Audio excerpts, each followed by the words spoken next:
បងប្អូនផលិតផលខ្មែរយើងគឺខ្មែរយើងអ្នកផលិត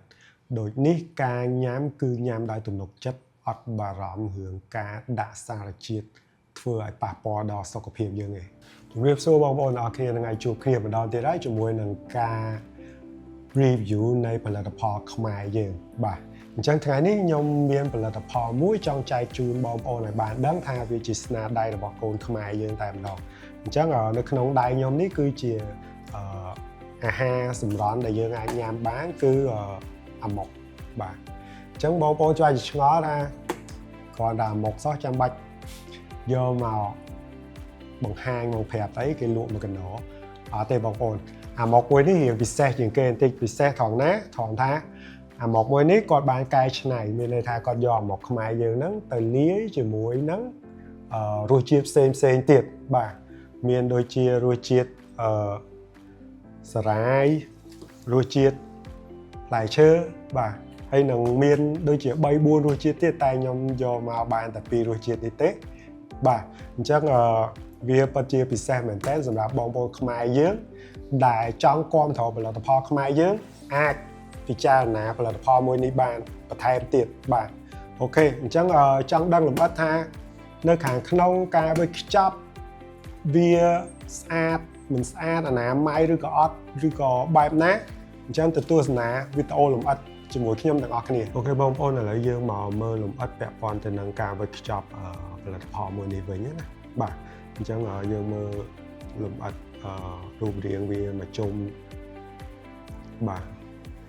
រូបរាងវាបែបនេះអូខេអញ្ចឹងនៅខាងមុខនេះគេមានជា label design គាត់ហ្នឹងណាបាទអញ្ចឹងខាងមុខនេះគេដាក់នេះបងប្អូនមើលឃើញទេបាទអញ្ចឹងគេដាក់អំបុកសារាយសមុទ្រអញ្ចឹងមានន័យថាអានេះជាប្រភេទអំបុករបស់ខ្មែរយើងណាអំបុកខ្មែរយើងប៉ុន្តែគាត់ចេះច្នៃប្រឌិតយកវាមកលាយជាមួយនឹងសារាយសមុទ្របាទហើយប្លែកដែរផលិតផលមួយនេះអញ្ចឹងចង់ចែកជូនទៅបងប្អូនឲ្យបានដឹងដែរបាទអូខេអញ្ចឹងអានេះគាត់វេចខ្ចប់មានអនាម័យរបស់គាត់កំប៉ុងអីបិទចិត្តធំត្រូវបាទប៉ុន្តែខ្ញុំមើលឃើញចំណុចខ្វះខាតនៃផលិតផលមួយនេះណាបាទចំណុចខ្វះខាតរបស់គាត់គឺទៅលើការ design នេះ design label ខាងមុខនេះបាទអញ្ចឹងវាអត់ទាន់ជាមានភាពតាក់ទាញមួយដែលអាចឲ្យអតិថិជនគាត់មើលឃើញណាបាទអញ្ចឹងតាមគំនិតរបស់ខ្ញុំគិតថាបើសិនជាម្ចាស់អាជីវកម្មមួយនេះគាត់អាចកែប្រែមានថា update ពាក់ព័ន្ធទៅនឹងអា label ខាងក្រៅនេះវាថាយើង design របៀបម៉េចឲ្យវាមើលទៅវាមានភាពតាក់ទាញជាងហ្នឹងខ្ញុំជឿថាវានឹងអាចលក់បានកាន់តែច្រើនជាងហ្នឹងព្រោះខាងក្នុងរបស់គាត់ខ្ញុំបើកសិនព្រោះខាងក្នុងរបស់គាត់ជាប្រភេទអំបុកមានន័យថារសជាតិ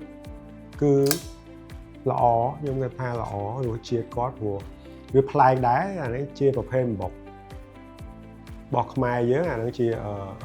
ម្ហូបបុរាណយើងពីដូនតាយើងមកណាអញ្ចឹងគាត់ច្នៃវាឲ្យទៅជាប្រភេទអានេះបើគិតទៅអាចជាប្រភេទអាហារសម្រន់ក៏បានញ៉ាំឲ្យឆ្អែតក៏បានដែរអានេះស្រេចចិត្តបាទអញ្ចឹងយើងក៏លេងមកមើលខាងក្នុងនៃសាច់អំបុកនឹងវិញអញ្ចឹងវានេះមើលចិត្តទៅបាទវាមានអំបុកវាមានសារាយមានអីលាយឡំនៅខាងក្នុងហ្នឹងអញ្ចឹងណាបាទអញ្ចឹងវាក្លិនវាក៏ល្អដែរបាទអូខេ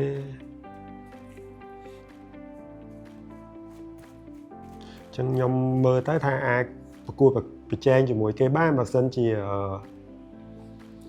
យើងមានការច្នៃប្រឌិតឲ្យល្អជាងនឹងបន្ថែមទៀតពាក់ព័ន្ធទៅនឹង packaging មួយនេះបាទហើយខ្ញុំបានភ្លក់អីរសជាតិគាត់ក៏មិនអន់ដែរបងប្អូនរសជាតិគាត់ប្លែកអញ្ចឹងសម្រាប់បងប្អូនដែលចូលចិត្តប្រភេទបែបនេះអីអាចរកទិញបាននៅតាមផ្សារទំនើបព្រោះ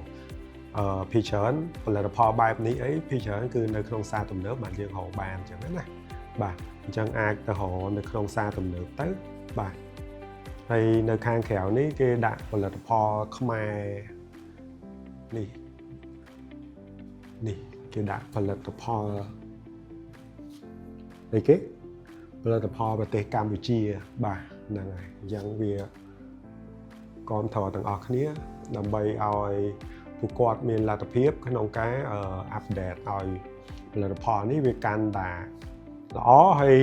សង្ឃឹមថាផលិតផលនេះវាអាចប្រកួតជាមួយទីផ្សារក្នុងស្រុកហើយអាចឈានទៅដល់ក្រៅស្រុកទៀតបើសិនជាយើងធ្វើបានល្អហើយជាជនកម្ពុជាយើងគាំទ្រច្រើនជឿថាវានឹងអាចទៅប្រកួតប្រជែងជាមួយនឹងផលិតផលដទៃទៀតបានបាទអញ្ចឹងវាមានពីររសជាតិមិនមែនពីរវាមានច្រើនរសជាតិតែខ្ញុំទិញមកបានតែពីរទេអានេះជាប្រភេទអំបុកលាយមួយផ្លែឈើបាទអញ្ចឹងខ្ញុំមានពីររសជាតិហ្នឹងប៉ុន្តែគាត់មានលក់ដូចជាដល់5រសជាតិហ៎បាទគ្រឿងផ្សំរបស់គាត់មានអំបុកមានចេកស្រួយមានល្ងសមានដំឡូងបារាំងមានស្លឹកក្រូចសើចហើយសារាយសមុទ្រអូអញ្ចឹងច្រើនមុខដែរបាទអញ្ចឹងមិនមែនតាអំបុកហើយសារាយសមុទ្រទេគឺគាត់មានលាយជាមួយនឹងធាតុផ្សំផ្សេងទៀតដែលអាចចេញជាអំបុកមកកំប៉ុងនេះបានបាទអញ្ចឹងរសជាតិខ្ញុំបានតេស្តហើយគឺឆ្ងាញ់បាទម៉ាកយីហោគាត់ឈ្មោះហេងចាន់នីអង្គរមាសឯកអូខេហេងចាន់នីអង្គរមាសឯកបាទអូខេនេះជា brand របស់គាត់គាត់ដាក់ទូចពេកមើលអត់ចង់ឃើញហ្នឹងហើយអញ្ចឹងបងប្អូនអាចមើលឃើញទេបងមើលឃើញអាចទៅ search តាម Facebook ទៅគាត់មាន page របស់គាត់អីអញ្ចឹងយើងចង់កម្មង់ឬក៏អីអាចតាក់ទងគាត់តាមហ្នឹងទៅបាទអូខេអញ្ចឹងមានច្រើនរសជាតិដែរមានអាមួយនេះមួយទៀតខ្ញុំទិញមកពីរហ្នឹងមានអានេះអំបុកផ្លែឈើចម្រុះបាទអានេះលាយជាមួយផ្លែឈើហើយគ្រឿងផ្សំវាមានសម្រាប់មួយនេះមានត្រពាំងបាយជូរចេកស្រួយល្ងសដំឡូងបារាំងដំណាប់ស្វាយអូខេហ្នឹងហើយអញ្ចឹងគាត់លាយជាមួយនឹងដំណាប់ដើម្បីឲ្យបង្កើនរសជាតិបែបផ្លែឈើអញ្ចឹងណាអូខេបងប្អូនអញ្ចឹងក្រោយពីបានទស្សនាល្បិតសង្ឃឹមថាវាជាព័ត៌មានមួយសម្រាប់បងប្អូនយកទៅពិចារណាហើយគិតមើលថាគួរគាំទ្រផលិតផលខ្មែរយើងអត់ព្រោះបើខ្មែរយើងមិនគាំទ្រផលិតផលខ្មែរយើងហើយឲ្យយើងសង្ឃឹមអីបាទអញ្ចឹងចូលរួមគាំទ្រផលិតផលខ្មែរយើងទោះបីជាតម្លៃអាចថារៀងខ្ពស់ជាងគេបន្តិចប៉ុន្តែខ្ញុំជឿថាយើងជាខ្មែរអាហ្នឹងជួយគ្នាសិនទៅព្រោះធម្មតាយើងទៅតែជាអាជីវកម្មទូអញ្ចឹងច្បាស់ជាតម្លៃគាត់រៀងខ្ពស់ជាងគេបន្តិចហើយអញ្ចឹងយើងសង្ឃឹមថាយើងព្យាយាមគាំទ្រឲ្យបានយូរគាត់លក់បានច្រើនគាត់ផលិតបានច្រើនអញ្ចឹងតម្លៃវានឹងចុះមកតាមក្រោយទៀតបាទហើយបើយើងអត់ចាប់ផ្ដើមពេលនេះទេ